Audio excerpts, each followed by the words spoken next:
just clean up a little bit of that. You could be 2-0, and that's the really, really frustrating thing is that even with all of their warts and issues as a team, we're looking at a team that could definitely be 2-0 right now, and it's tough because all you can do is just be like, oh, those are two big missed opportunities, and they're only going to get tougher for the most part from here on out. Yeah, striking the right chord, finding the right, like the appropriate level of panic, right, is because you do have to keep in mind, like if the Overton shot at the end of regulation against Georgia doesn't go in, then you're talking about 2 games where Auburn lost literally at the buzzer. Mm-hmm. Like 2 games that Auburn went down to the and instead, the Georgia game goes to overtime. But I mean, look, you don't have Philip Jovich in the second half against A&M, and you don't have him for overtime against Georgia, and you don't have Todd Bedford for overtime against Georgia, and that matters. Like that matters for a thin team. Like injuries happen and they suck, and like Auburn can't catch a break right now. But I'll ask you this, Dan. The 20 minutes, let's say after the first 5 minutes to when A&M starts making that run, 25 minutes of that game,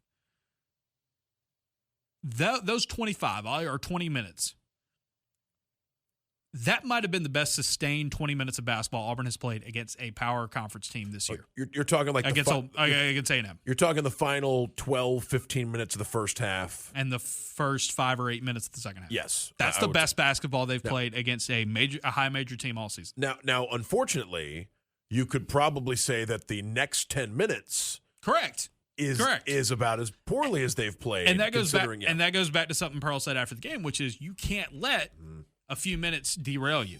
And one of the things this team has an issue with. He said something else really interesting. Yeah, you keep going. But one of the things that has derailed this team, and I think, again, it comes back to a lack of continuity, a lack of experience with one another, newness and all that for this team, that they haven't been through the fire as much together.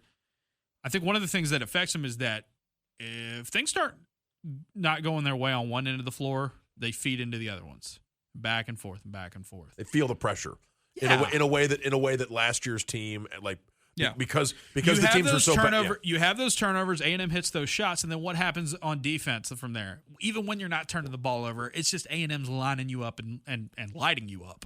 A more battle-tested team has been through those situations before, and they're going to have thicker skin. Yeah, and it's going to be and they're not going to let a run derail them. In this game, they let a run derail them because they got even bigger. You can call that leadership. You can call that toughness. You can call that whatever. The fact of the matter is that they can't let that happen because they're not good enough to survive those as much because they're not as deep, they're not as experienced, they're not as talented as they were last season. Now, that's a hard comparison to make because it's the best team Auburn's ever had. But, again, there's something to be said of in both of those games, Georgia and Texas A&M, it's like, well, you should have been dead. You should have been dead minutes ago, and they weren't. They're still fighting. They just got to fight cleaner and longer. I did think it was interesting that Steven in the post-game press conference mentioned fatigue and talked about that was something that he thought was a factor in the final 15 minutes of the game. That's part of the Bucky system, is believing we're going to be deeper than you and we're going to press nonstop and run, and we're more comfortable going to our bench than you are. Auburn used to do the same thing to teams. They didn't really the last couple of seasons because their best player was a big man. And so